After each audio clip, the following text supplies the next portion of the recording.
कभी सोचा है कि एक इतना बड़ा देश भारत अपना भविष्य लिखता कैसे है? देश की तरक्की का वो जो ब्लूप्रिंट होता है वो आखिर बनता कैसे है? आज हम इसी सफर पर चलेंगे और देखेंगे कि ये तरीका वक्त के साथ कैसे बदला है। हम सब छुट्टियां प्लान करते हैं, कोई छोटी मोटी पार्टी की तैयारी करते हैं, है ना? अब जरा सोचिए, जब बात एक पूरे देश को आगे ले जाने की हो तो ये काम कितना बड़ा और कितना जरूरी हो जाता है। यहाँ बात किसी एक इंसान की नहीं बल्कि करोड़ों लोगों के भविष्य की होती है। तो सबसे पहला सवाल तो यही उठता है कि भाई आखिर ये प्लानिंग करनी ही क्यों है? क्या जरूरत है इसकी? चलिए इसके पीछे का लॉजिक समझते हैं। देखिए, जब किसी देश की इकोनॉमी को पटरी पर लाना हो तो अंदाजे से काम नहीं चलता। ये ट्राई करके देखते हैं वाला एटीट्यूड बहुत भारी पड़ सकता है और अक्सर नाकामी ही हाथ लगती है। इसीलिए देश को एक सोची समझी स्ट्रैटेजी की जरूरत होती है। तो प्लानिंग असल में है क्या? इस स्लाइड पर देखिए, इसे 3 आसान स्टेप्स में बांटा गया है। पहला, सोचना और एक स्ट्रैटेजी बनाना। दूसरा, उस स्ट्रैटेजी के हिसाब से प्रोग्राम डिजाइन करना। और फिर तीसरा और सबसे जरूरी, उन प्रोग्राम्स को जमीन पर उतारना, मतलब लागू करना। ये एक पूरी तरह से सिस्टमैटिक प्रोसेस है। और इस पूरी मेहनत का मकसद बस एक है, तेज और बैलेंस्ड ग्रोथ। ऐसा विकास जो सिर्फ शहरों तक सिमट कर ना रह जाए बल्कि गांवों तक भी पहुंचे और जिसका फायदा देश के हर नागरिक को मिले। यही एक कामयाब योजना की असली पहचान है। चलिए अब थोड़ा इतिहास में चलते हैं और देखते हैं कि भारत ने अपनी प्लानिंग की शुरुआत कैसे की। ये वो दौर था जब सब कुछ एक ही जगह से कंट्रोल होता था, एक सेंट्रलाइज्ड विजन का दौर। जब भारत आजाद हुआ तो चुनौतियां मुंह बाए खड़ी थीं।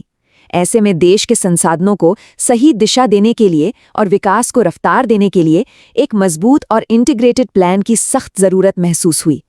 और इसी जरूरत को पूरा करने के लिए जन्म हुआ योजना आयोग का, यानी द प्लानिंग कमीशन।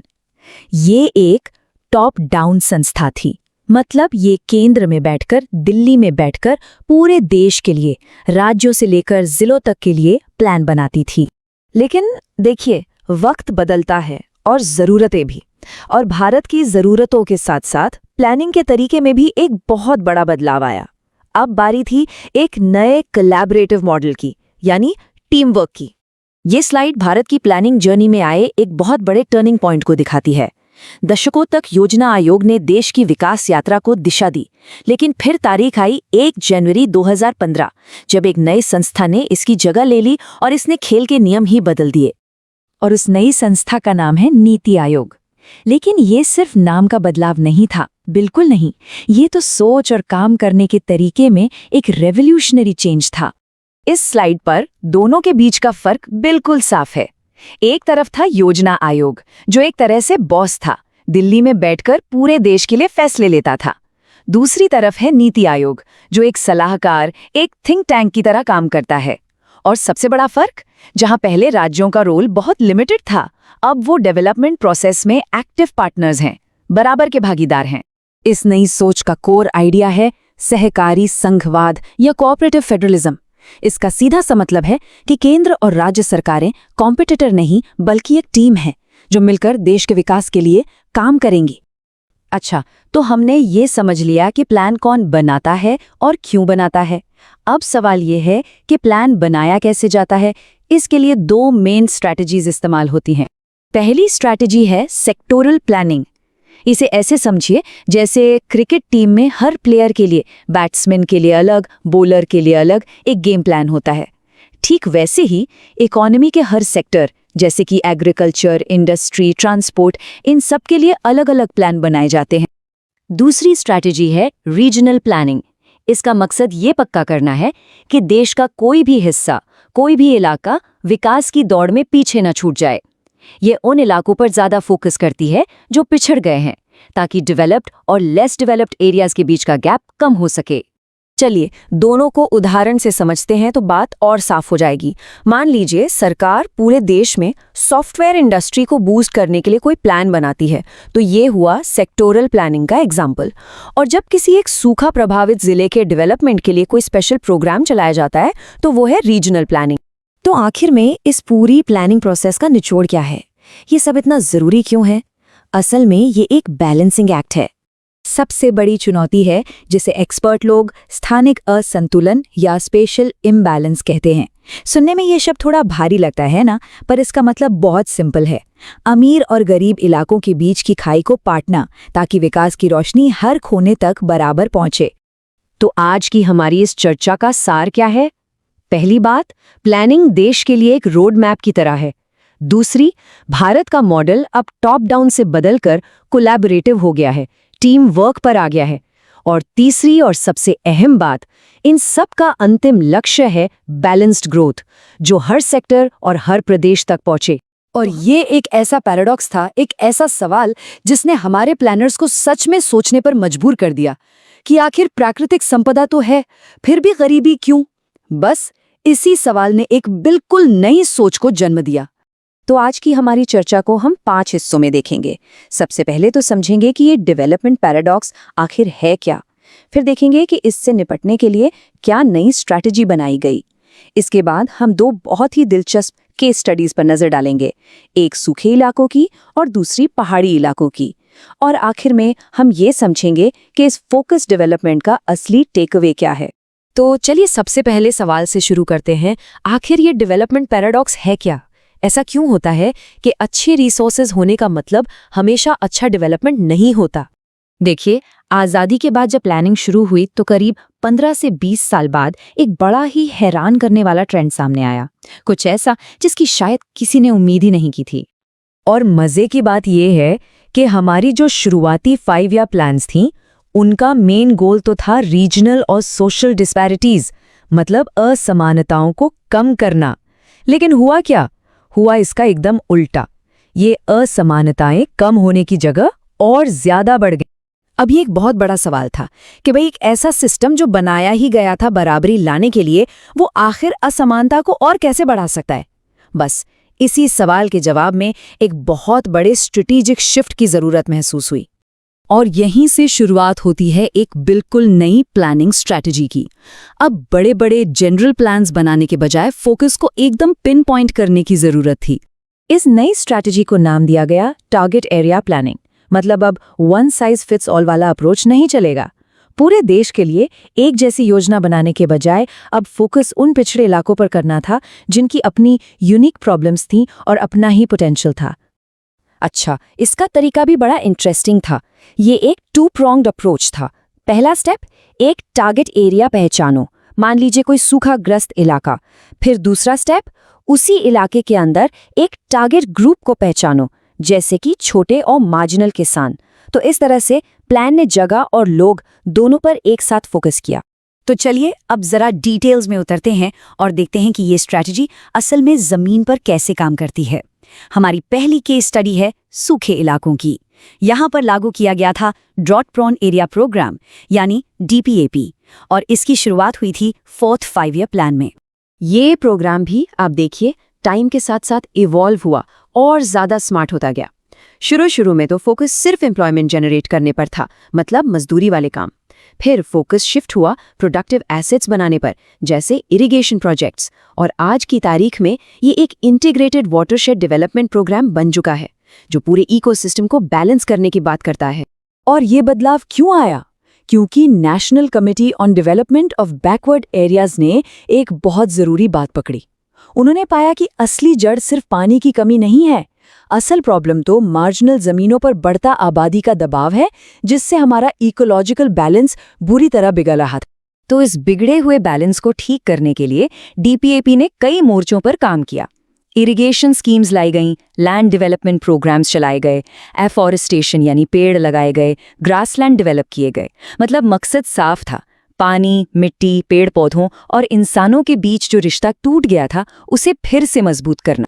अच्छा, अब सूखे मैदानों से चलते हैं ऊंचे पहाड़ों की तरफ। हमारी दूसरी केस स्टडी एक बिल्कुल अलग टेरेन पर फोकस करती है।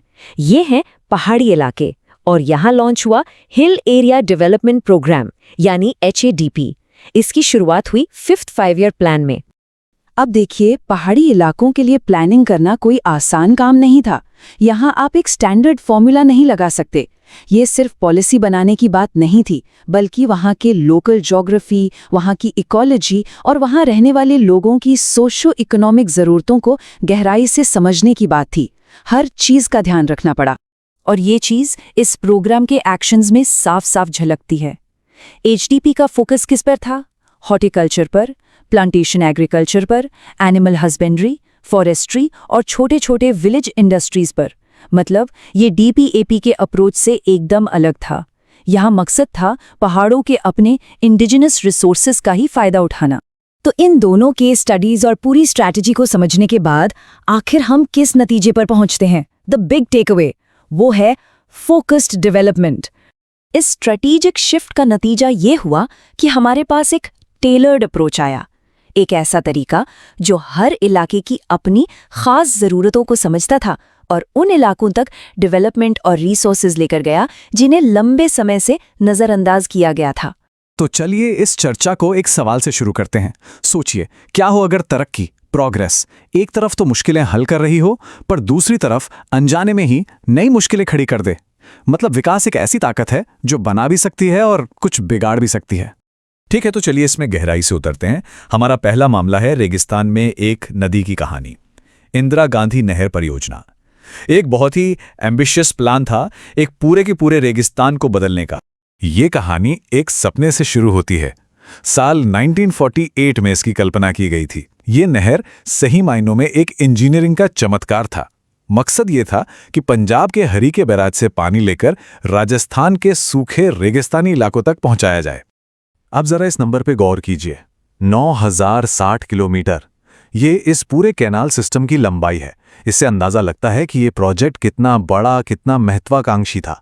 ये कोई छोटी मोटी नहर नहीं थी। समझ लीजिए कि रेगिस्तान में नसों का एक पूरा जाल बिछा दिया गया था। और पता है, इसने अपना वादा निभाया भी। शुरुआत में तो इसकी जो असर हुए वो हैरान करने वाले थे।